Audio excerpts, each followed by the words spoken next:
Hey everyone, wanted to start building out some videos walking through the Microsoft Purview DLP engine. Get a lot of questions about kind of where to start with DLP implementation, and so I figured I'd make a try to video talking through building your first DLP policy. On this slide here, I basically kind of mapped out my implementation time frame that I really recommend customers follow for getting up and running it. And it's going to all start with the scope of your data. What workloads do you have in Microsoft that you want to protect? So in this case, Exchange, OneDrive, and SharePoint. And then we're going to follow this kind of progression of, building out your DLP engines. So the first thing that I really recommend customers do is select data monitoring and then put it into monitor mode. And so we'll walk through kind of these two options today, getting you up and running with it. So with that being said, let's get into it and we'll start using the tools available with Microsoft. All right, so the first place that we want to start when building out these policies is we're going to start with the Microsoft Compliance Center, also known as Microsoft Purview. With the new name changes, they're updating all of this and really investing in all of the governance technology. So it's exciting change to see that they're really rebranding, but more of the excitement is around they're really investing in the technology and building it as its own specialty and suite of technologies. So the URL is compliance.microsoft.com, and that's kind of the first place we want to go. Now, I showed you previously in the time line of implementation, it's really first step is selecting the data that you want to modify.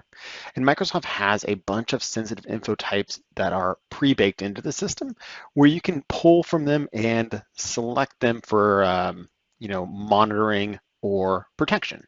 A lot of these can be very helpful, right? 264 items currently as of this video that we can search for. And we got all the basics. So we got credit cards, right? US Social Security numbers, ABA routing numbers, and each of these different sensitive info types have their own definitions associated with them, kind of the regex pattern match of how they work, and then the accommodating thing. If you're interested in seeing them, you can pull them up here and see like what does credit card mean, and then I'll put a link in the description of the video, kind of the really long form definition of what all of these items mean. All right, so the first step is kind of essentially defining what data types that you're concerned about and you want to protect. For a lot of organizations, they already know, right? Hospitals, banks, they want to protect credit cards, ABA routing numbers, medical record numbers. And a lot of Microsoft's efforts have been already here. They put in the effort already to tag and classify this data. But if you're exploring and you're not sure exactly where you want to start or what data that you have in your organization that you want to, Microsoft has added this great feature in here for its E5 customers called Content Explorer. And what Content Explorer can do is it can help you navigate and categorize your data. So every time data is ingested into your Office 365 environment, Microsoft begins tagging it for all of these sensitive data types. And so you can see I have the sensitive info type list, and I have all of that pre-baked in here. So with Content Explorer, you can come into this and you can open up credit cards and then explore out, okay, I think I have 57, documents with credit card in them. That's a lot, right? I can explore down and figure out exactly where they are with this option. So if I wanted to drill into SharePoint, I can pull up that and then see, okay, what are my sites that I have this data in? All right, so it looks like, 4 are in the root site. We got some people in retail storing this and then a Mark 8 project. So let's explore retail and figure out exactly where these are.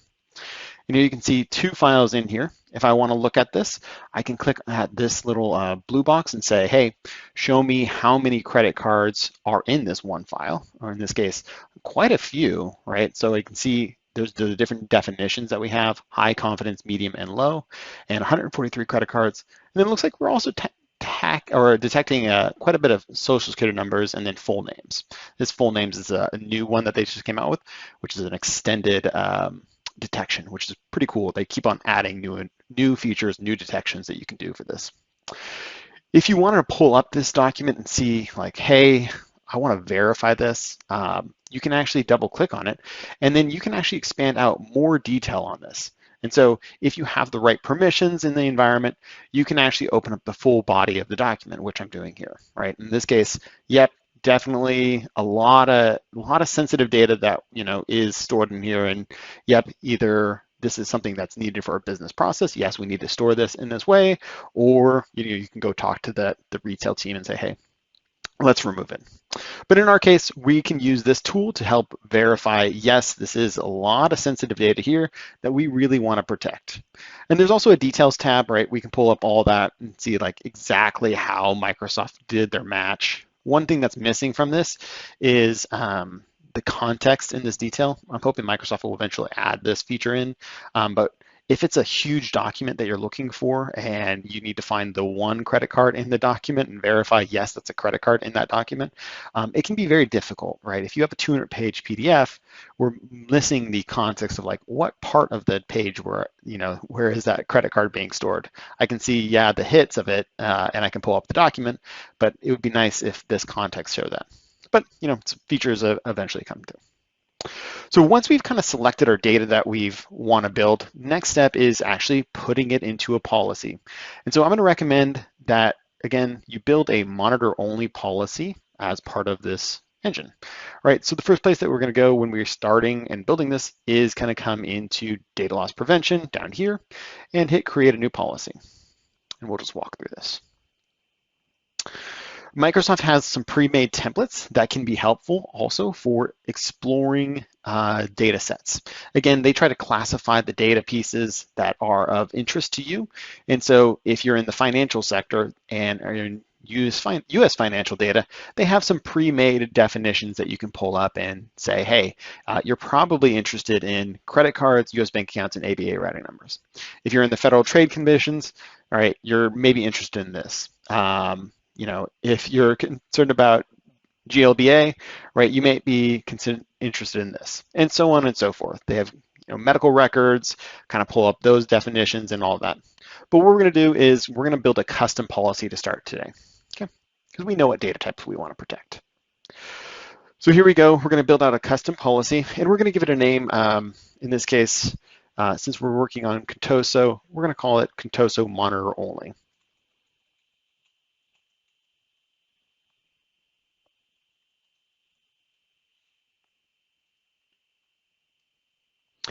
Next step is determining like the workloads that we want to protect. And here you can see this is all of the Microsoft built-in workloads that this DLP engine can affect. So Exchange, SharePoint, OneDrive, and Teams chats. These are kind of the baseline recommended settings that we can take advantage of. And we're going to start with these three today because those are the most common hits that we see from a policy standpoint, and they're going to give us the most information back when we do it. Microsoft can also do chat, which is just normal communication that your end users are doing externally or internally. Device endpoint DLP is a great feature set that you can take advantage of. Defender for Cloud App, this is essentially how you can integrate this with third-party clouds. So if you're using Box or Dropbox and you want to also apply DLP to that, we can come into that and protect those third-party solutions, which might not have a DLP or a strong DLP engine as well. On-premise repositories, this is an integration with the AIP scanner capability that Microsoft has, and you can scan file shares for the sensitive data and then say, okay, there's a credit card in this on-prem file share. Okay, let's remove the permissions on this. No one can access this. And then Power BI, all the Power BI data sets, very important thing to have security controls around. As people begin to use that solution more, it can open up a lot of exposure. So it's nice that they're building this capability out as well. All right, so let's get into our policies and we'll customize it. Each DLP policy is a combination of a policy and then multiple sets of rules, right? And so each of these rules, we can have different detections, actions, and alerts based on them, right? So we're gonna start with a what I'm gonna call a low volume rule. Whoop.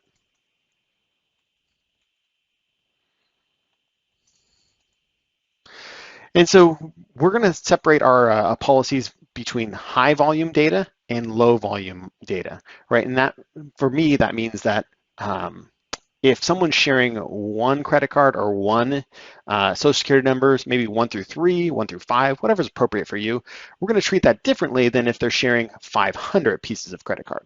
And so we're going to build 2 separate policies, maybe 3 you'll want to do in your environment. That's usually what I do for customers, but today we'll start with 2. And just kind of that way we have some good detections and alerts on it.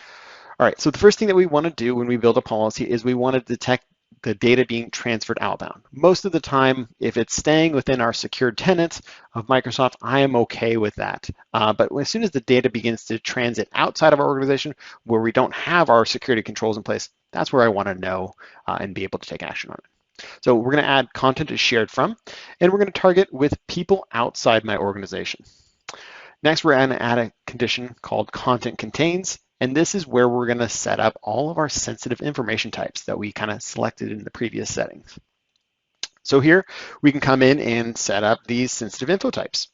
Sensitive labels also are available if you're using that feature set, but we'll come back to that a little later. All right, so in our case, we're going to search for credit card, and I want to really make sure we're locking down because credit cards are the most important things to us. I'm also going to add in a couple of other data definitions just so it's helpful when we can do a little bit of more work. So in this case, I'm going to search for most of the US-based sensitive data types. So in this case, US passports, bank accounts, driver's license, TIN, and we'll do US Social Security number. Those are kind of some nice standard options. And again, I'll modify this to what you need. Here you can see we have those different data definitions. And again, if you wanted to view kind of the different, what a medium confidence match meant on Microsoft, you can pull this up and it'll kind of show you this. This is a very important topic, and I'll try to cover this as well as building your own sensitive info types in another video later. All right, so to start with, now we have if the content is being shared externally, as well as if the content contains this sensitive info type. You'll see here instant counts 1 through any is the default. And since we're building a low volume policy, what I'm going to do is I'm going to set this down to 1 through 5. Right? So in my case, if you're sharing 1 through 5 pieces of data, maybe you're sending your tax data in of your family of 5, and you're sending that over email, I'm going to treat that differently than if you are building out, sending 500 credit cards, 500, social security numbers, a mass X of data. So, okay, a couple of things else that we want to do is we want to adjust the confidence level on these. Some of the definitions can be a little aggressive, and part of your tuning process will be after you build this monitor only policy and let it run for 30 days, you're going to want to come in and readjust these policies. So I'm going to start with US Social Security numbers as a high confidence, credit card as a medium, US driver's license as a high, and adjust so forth and on, right? So as you're doing your testing, you're gonna try to send some data externally and pull up this kind of data pieces here. All right, so we got the main pieces of our policy going, and we have 1 through 5, and we're all set there. Exceptions, I'm not going to add any exceptions right now, but you could add some different exceptions, right?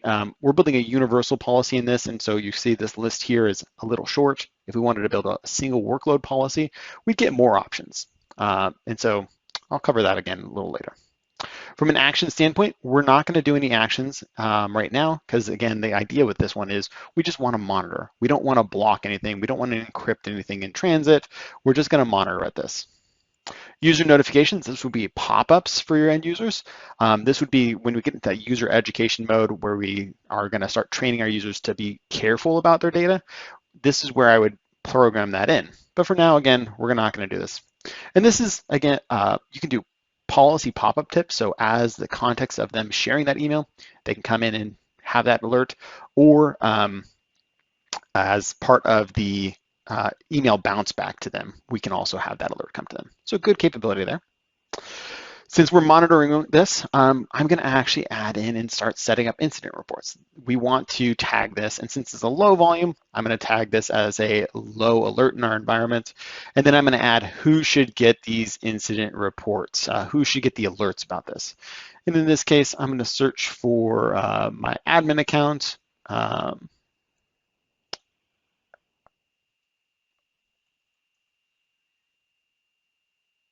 And this is my admin account for here. And so they're going to get email alerts about us, but it's also going to log to the admin portal. One of the things that's a little frustrating is that this is, at the time of recording this, a requirement to have incident reports coming here. And so it looks like they're adjusting that, but currently it's not in here. And this is going to be the reports, kind of the high level alert on this.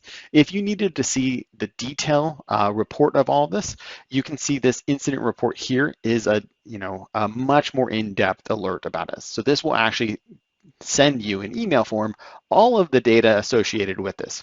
And this can be very helpful for logging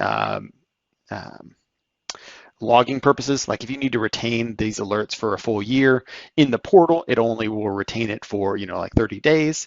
But if you have this go and stored in an inbox, you can have a retention policy where you are having these incidents, maintained for 2 years if you have that going for your program. You'll notice here, this is requires a search, only searches for mailboxes in your environment. This can be set via PowerShell if you need it. So if you wanted to go to, no reply at .on Microsoft, you can do that, or whatever the domain is, you can have it go to a dummy mailbox. All right, so this first policy is all set. And next step is let's build a second level policy. Go ahead, save on that. And then we're gonna build a high volume policy here.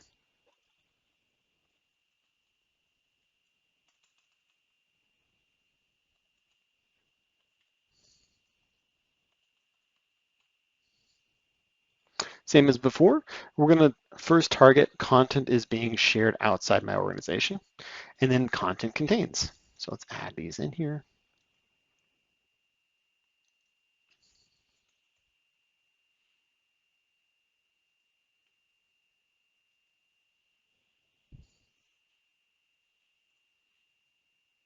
And it's just the same as before. We're gonna select all of the same data types that we previously did. Okay. Now that those are added in, we do need to adjust this data type classification back. It starts as this defaults, and we're just going to adjust this again. So I'm going to do, I think I did high, medium, high. And then here you can see instance counts. Since our other policy is targeting 1 through 5, we need to adjust the start of this one to match. So in this case, we're going to set this to 6 for all of these. So in this case, a high volume alert is going to be 6 through any of these type of sensitive data being sent. So a single document that has 6 and above credit cards in it being shared out, or a single email where we're sharing or sending a sharing link for 6 credit cards. All right, we're good to go there. Similarly, we're not going to do any of these actions or anything like that. And in this case, I'm going to log this as a high alert. And we're going to have this again go to our admin account.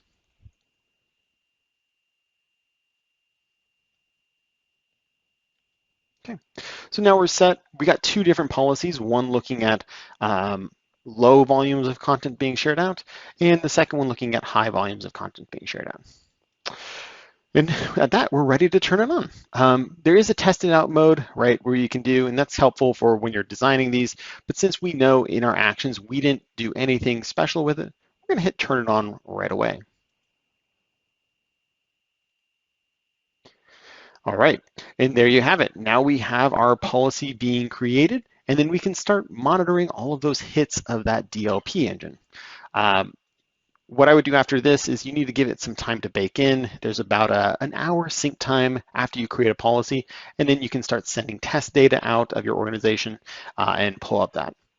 If you need test data, right, you don't want to start writing your own credit card information, there's a fantastic website that you can pull up and get a nice piece of test data sets. It's dlptest.com. And here you can see they have some great sample data options in here that you can pull from. And this is the data set that I was looking at earlier. We can have SSN, DOB, and then we can also do credit cards and all that kind of stuff information. And so that's the one I was testing with previously. Great piece of data to help test your policies. Right, so don't write your own email address and your own credit card and send it accidentally out. Use some demo data sets. Okay. All right, so once you got your policy up and running, now we need to look at the reporting of how it is and what's being hit on it. The place that we're going to do that is in data loss prevention. And then once we're rolling, we should start getting alerts. And I'm going to go pause this video so that I can go generate some test data sets in here. All right, so we're back and we generated some DLP alerts. And let's go take a look at what we can see once we've got this policy up in monitor only mode. So down here in data loss prevention, we can open this up and we can go now to the alert portal that Microsoft has built here. So let's click on that and let's drill down and see exactly what we have going in this. So here we can see I got 3 alerts that have hit so far from my policies, and then we can kind of pull these up, right? So here I got an email one, and then I got a document OneDrive one. And here's some test data. So first step is to kind of pull up these alerts and then drill into it so we can look at it and monitor it. So let's go ahead and view details. And then high level, when this engine, this is designed to be a place that you can manage alerts. Obviously, there's a lot of different ways that you can manage alerts. If you have another option already in use, totally fair game to use it. But Microsoft has done a nice build here of like tackling this, having comments, and kind of assigning things out.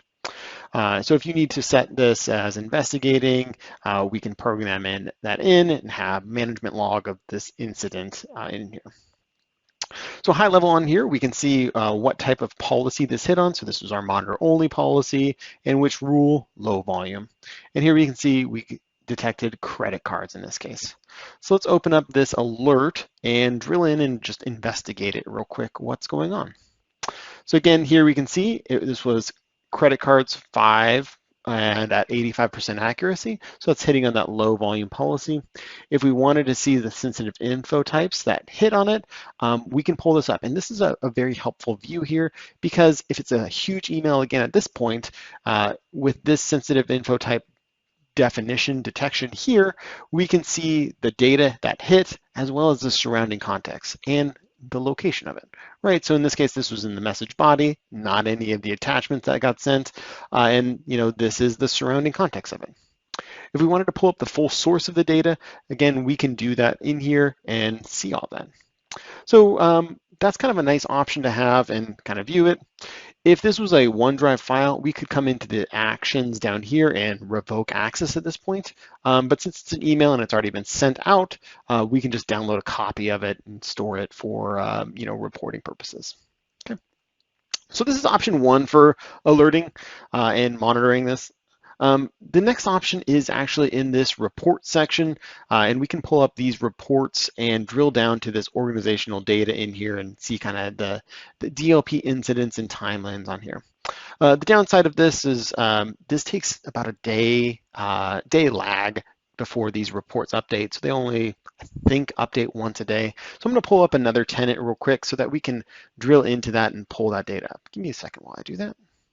And there it goes and loads. And now we can pull down here and pull up exactly what's going on with our tenants. So high level down here in this organizational data area, we can see who's the most shared links are going to. And I'm pulling up some of my demo tenant data. Again, you can see that. And then in this items here, we can pull up exactly which workloads are hitting on and then the items that are in here. So nice high level reporting. In this case, you can see in this tenant, a lot of sharing is happening with SharePoint, some OneDrive, and not much Teams, at least in the last 7 days. So that's another option available for you for pulling up reports and seeing that data. The third option that you can use is actually going to be back in the data loss prevention area, and this is the Activity Explorer. Activity Explorer lets you get very detailed on the hits and lets you make some nice reports here.